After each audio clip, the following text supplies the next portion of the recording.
Hello everybody and welcome to Assembly. So first of all, thank you very much to all of you for taking part in the Remembrance service yesterday. It meant a great deal for the whole school to be gathered for the first time in 8 months. And I think very appropriate that we could do so on such an important occasion for the school and for the country. Particular thanks to Josh Lightwing for playing Ravalli in the last post, and also to Henry Butters and Percy Hill for the readings, and Ed Roebuck for carrying the CCF standard. The wreaths were laid as ever in the antechapel after the service, and in previous years the whole school has filed past and laid down their own poppies. That wasn't possible yesterday, of course, due to social distancing, but I've noticed that some of you have already done so, and please do take the opportunity to add your poppy to that pile over the coming days. Linking in very nicely to the Old Peterite Memorial Competition. This week we launched that Remembrance Day Old Peterite competition, and pupils have been asked to design a suitable memorial that they will help produce through Makerspace in the DT department to be ready to display in the Horseshoe for next Remembrance Day in November 2021. Entries due in via email please to Mrs Staniforth by the end of play on Monday, November the 19th. And turning to sport, and great to see the inter-house competitions continuing. Thank you to all the pupils that participated in those numerous events which took place last Saturday and Wednesday of this week. The commitment and enthusiasm being shown has been enormously positive, and we're of course very much looking forward to this coming Saturday when cross-country and badminton events are going to be taking place. So results from last Wednesday: the upper 6th mixed house hockey, 4th place the Grove, 3rd place Queen's, 2nd place joint between the Rise and Manor, and in 1st place was Schoolhouse. 3rd form tennis. 3rd equal were Clifton and Dronfield, in 2nd place was Hope, and in 1st place was Queen's. 4th form tennis, 3rd equal was The Grove and Manor, and 2nd were Hope, and in 1st place was Temple. And in 5th form touch rugby, 4th place School, 3rd place The Grove, 2nd place Temple, and 1st place near neighbours obviously to The Grove, Clifton. Many congratulations indeed. I saw the photographs on Twitter, looked absolutely fantastic, boys, so very well done. Turning to debating, and in an exciting and incredibly close final, 4th form inter-house debating competition ended in a win for Queen's House. So many congratulations, thanks to all the competitors and the supporters. Queen's are the first winners of the house debating competitions, which continue this half term with the upper 6th, so best of luck to all teams. And the poetry competition. Congratulations to the following pupils who have won sections of last half term's poetry competition. Neve Machin and Max Parkhouse are joint winners for the My Brain and Me category. Beth Eaton wins in the 2020 Vision category. And in the Learning a Language category, George Harrison was the winner, and Abigail Lever being the overall senior winner. So those pupils are asked to check their email accounts for details of prizes. And this half term, you're invited to enter the annual Christmas poem competition, and details will be sent to each year group via Teams. Now, as we've sort of come back and got into the swing of things, just time to sort of sharpen up on a few areas. Can I just remind you all, please, just to make sure you focus on the importance of space and distancing, hygiene measures, and also the wearing of masks, especially when moving around inside buildings from one space to another. And of course, in the communal areas, masks to be worn at all times. Odd Socks Day is coming up on Monday, and all you need to do for this one is simply to wear odd socks. I shall certainly be doing so. It's a great way to celebrate what makes us all unique in Anti-Bullying Week, and that of course is going to be on Monday the 16th of November, the first day of Anti-Bullying Week next week. And finally, it's said that a week is a long time in politics, and 7 days ago we were all gripped by the emerging picture of the US presidential election.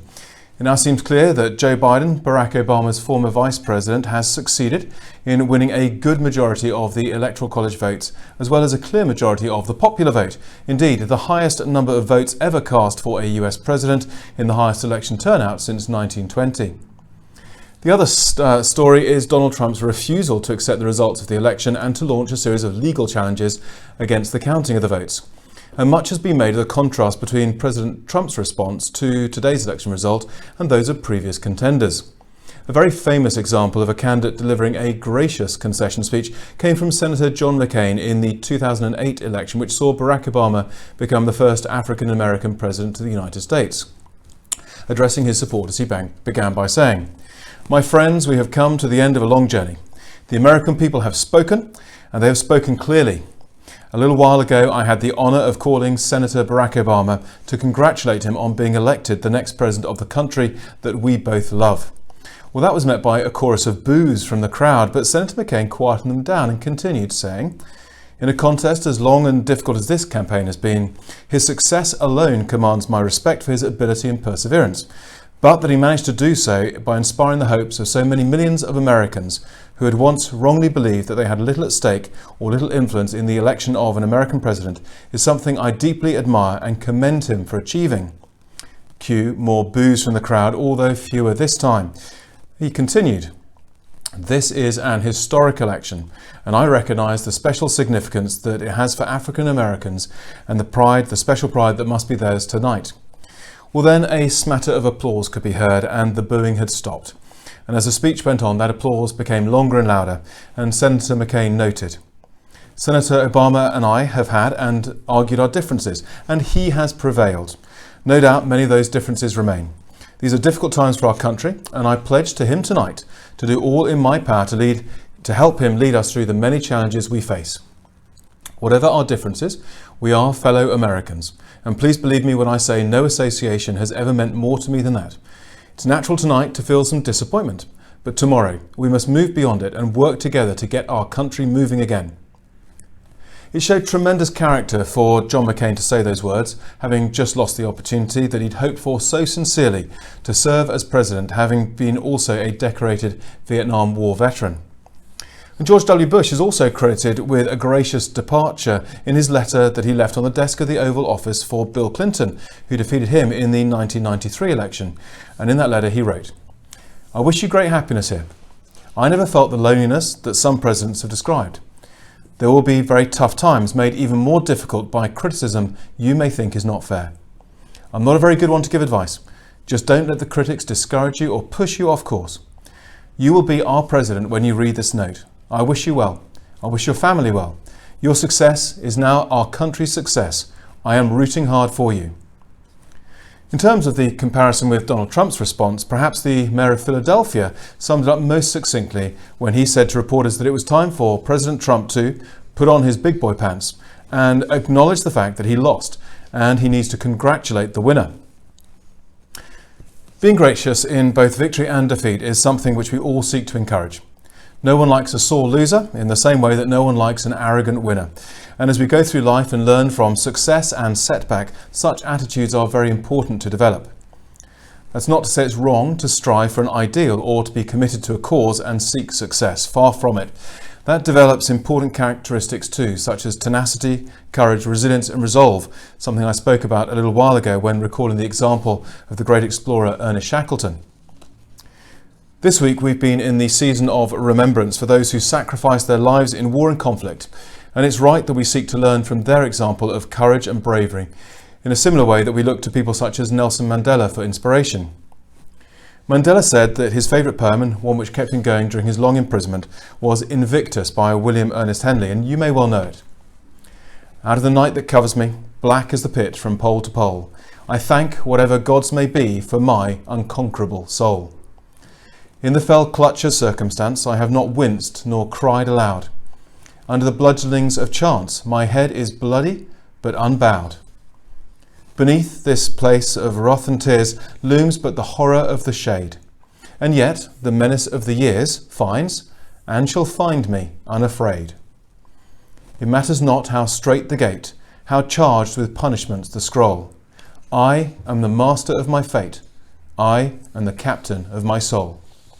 So, how do we tell the difference between the desire to keep going and not to give up, and when that's honourable and praiseworthy, and when it's time to yield, depart the field and accept defeat?